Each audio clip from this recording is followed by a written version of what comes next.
আরে মাজারে এখন ধর্ম নিয়ে ব্যবসা হয়। ঠিক বলছস, আসলে মাজার এখন ব্যবসা চলে। ইসলাম নিয়ে এখন সব জায়গায় ব্যবসা হচ্ছে। অন্যদের কথা বলছিস কেন? আমরা নিজেরাই ব্যবসা করছি। আমরা ধর্ম নিয়ে নিজেরাই ব্যবসা করছি? কিভাবে? হ্যাঁ, তুই নিজেকে মুসলমান বলে পরিচয় দিস, কারণ এদেশে মুসলমানের সংখ্যা বেশি তাই। আসলে তুই জুলফি মুসলিম। জুলফি মুসলিম মানে? জুলফি মুসলিম বুঝলি না? যারা জুম্বার দিন সেলফি তুলে বলে জুম্মা মোবারক, আর বাকি নামাজগুলোর সময় বিড়ি টেনে সময় পার করে, জুলফি মুসলিম তাদের বলে।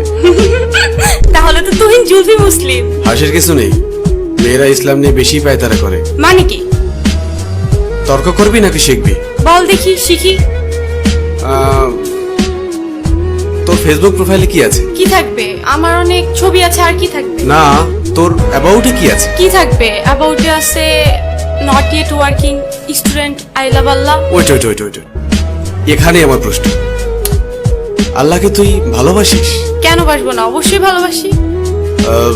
আল্লাহকে কি তোর বয়ফ্রেন্ডের মতো ভালোবাসিস? বয়ফ্রেন্ডের মতো কেন ভালোবাসবো? না মানে তোর ফেসবুক অ্যাক্টিভিটি তো তাই বলে। মানে ঠিক বুঝলাম না।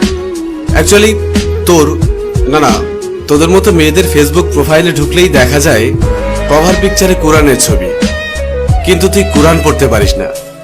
প্রোফাইল পিকচারে মক্কা শরীফের ছবি, কিন্তু তুই যেটা আপলোড করার যোগ্যতাই রাখিস না। এখানে যোগ্যতার কি হলো? অনেক কিছু। তোর ফিচার ফটোতে 5 ওয়াক্ত নামাজের ফায়দার কথা, কিন্তু তুই 1 ওয়াক্ত পড়িস না।